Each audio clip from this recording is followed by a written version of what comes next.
Muy bien, vamos a darle 10 minutos a María para continuar. Yo quisiera incorporar un dato a partir de algo que estamos estudiando, que es que curiosamente la Iglesia Católica tiene gravísimos problemas entre el clero y sus obispos en Córdoba, en Rosario y en Mendoza, que es el lugar de los 3 levantamientos populares con sindicatos acaudillados por curas del tercer mundo, que es un dato que poco se nota y que aparece bastante allí.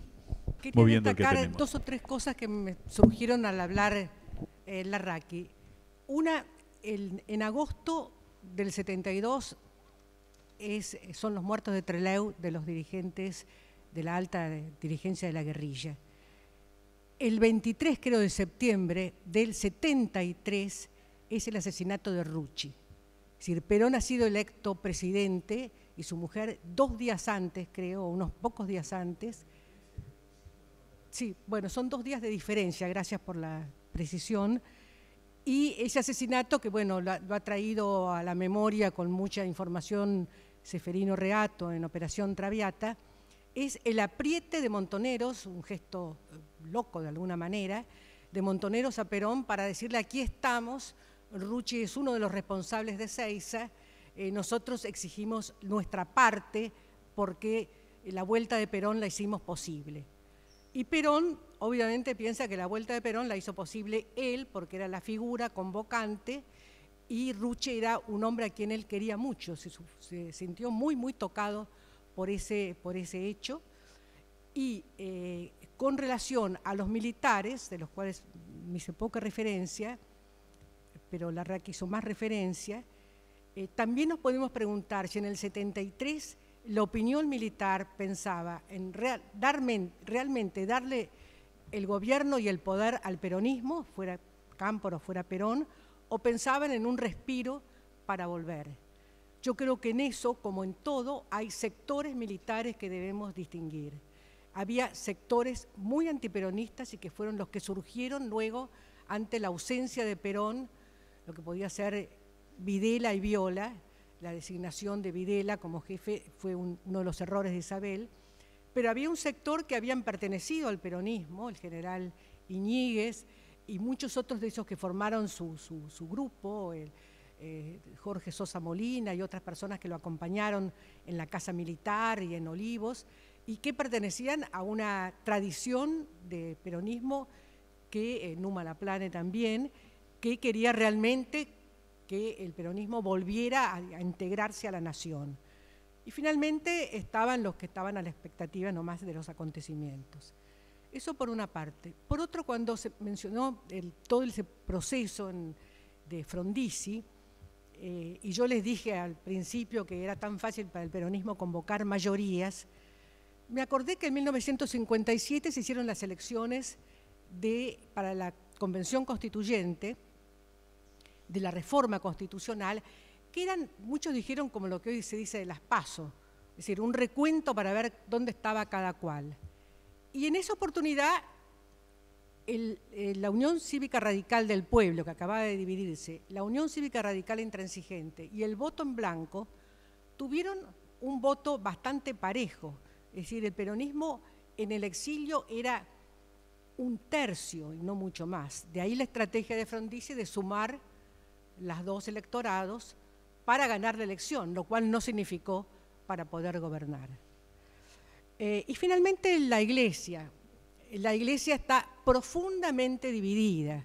Hoy hablaríamos de una grieta entre un sector del clero que responde a Medellín, a la Conferencia Episcopal de Medellín, y que tiene la opción preferencial por los pobres, y que trabaja inclusive como curas obreros, y que otros se han acercado a la guerrilla, de los cuales el más conocido es el padre Mujica, pero hay muchos nombres más, jesuitas del Salvador, gente que participaba en las misiones rurales, y que y que cuestionan al episcopado tradicional, inclusive el famoso enfrentamiento en la catedral cuando lo increpan a Cayano, y un episcopado que también empieza a cambiar, y que empieza a cambiar curiosamente con la venida de una figura que ha sido muy denigrada, que es la del nuncio papal Pío Laghi, que llega el día que muere Perón, llega a la Argentina, y que trae nombramientos de obispos que van a ser luego quienes más defiendan los derechos humanos en los días más oscuros del proceso. De manera que esa iglesia dividida también forma parte de la Argentina de los años 70.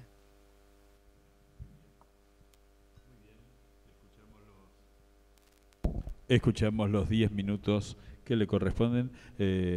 María fue muy austera y usó menos de los 10 minutos, así que gracias.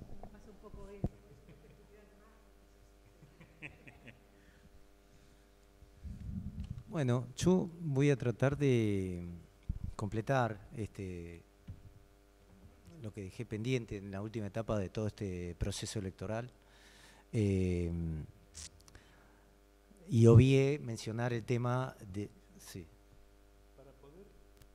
Para hacer ágil el proceso de las preguntas, yo le pediría a la gente que ya tiene escritas sus preguntas que levante la mano y así Ignacio y Lourdes van a ir pasando, así inmediatamente que termina Marcelo podemos comenzar con las preguntas para no perder tiempo.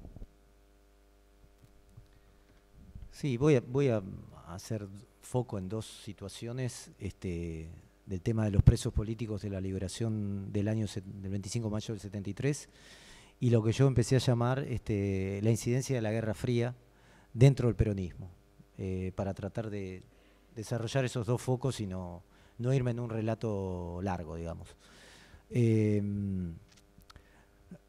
Empieza la estrategia represiva en la década del 70 de las Fuerzas Armadas con algunos secuestros y desapariciones muy puntuales.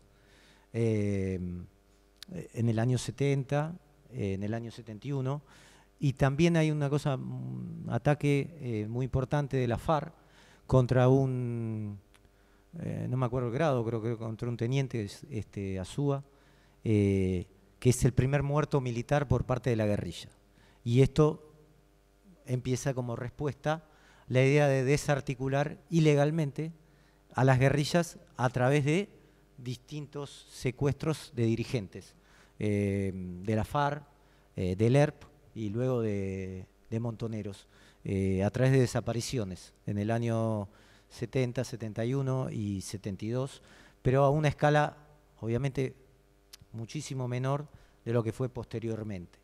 Entonces después, a partir de esto, la idea de Lanús es crear una cámara en lo penal como un fuero antisubversivo que pudiera juzgarlo.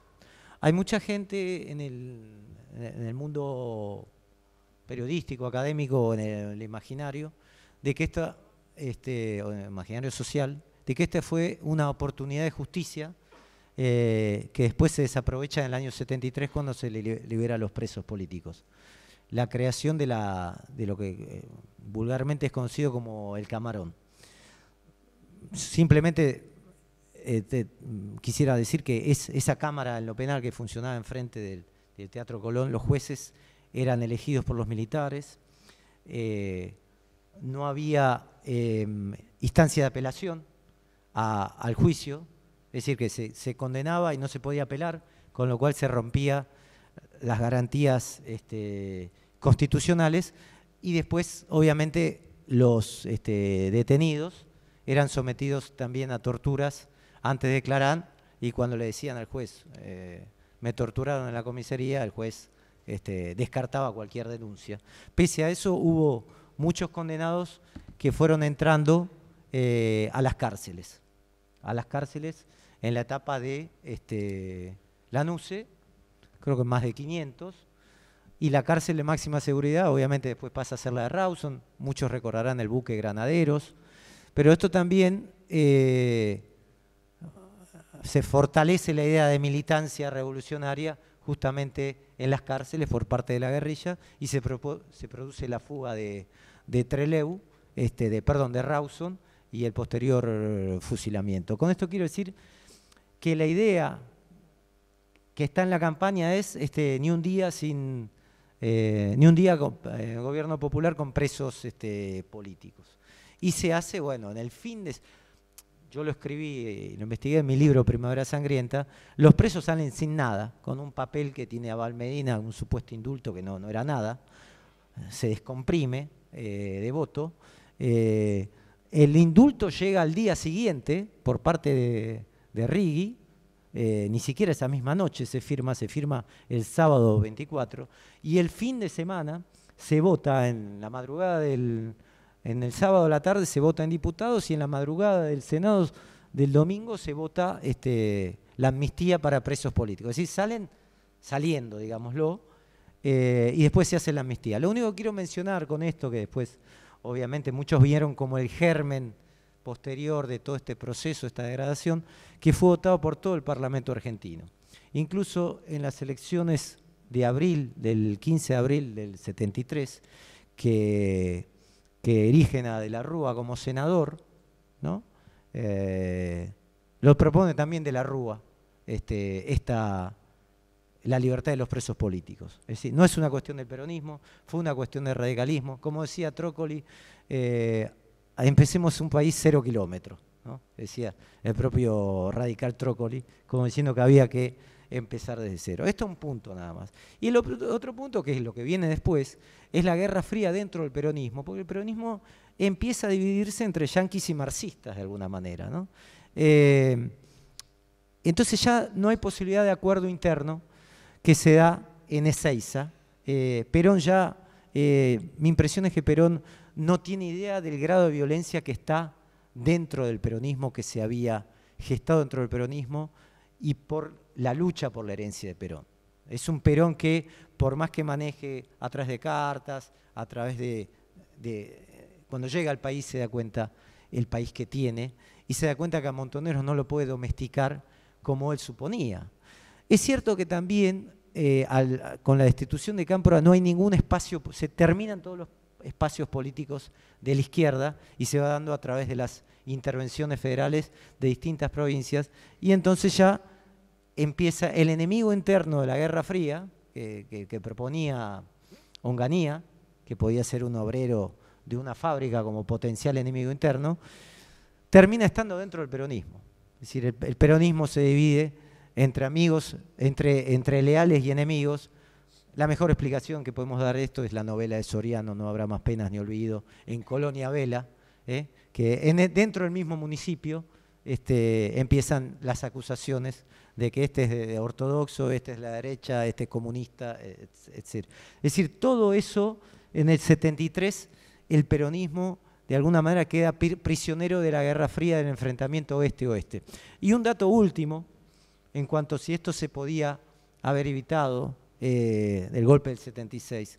Me parece que hay que tener en cuenta que ya la propia, más allá de la dinámica interna, de la conflagración interna del peronismo, de la violencia, del vacío de poder de Isabel, de alguna manera que los partidos políticos pierden trascendencia, que la justicia, la idea institucional también queda de lado, fagocitada por la violencia.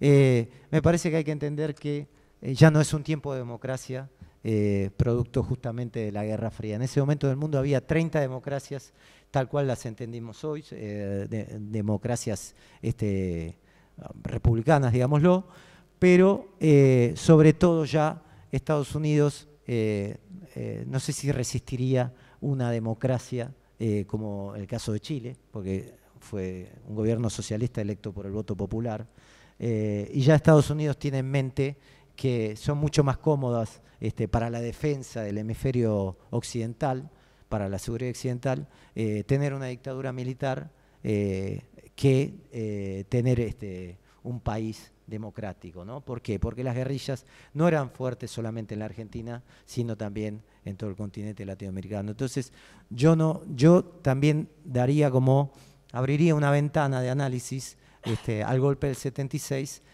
al producto de la Guerra Fría que ya estaba obviamente instalada en América Latina.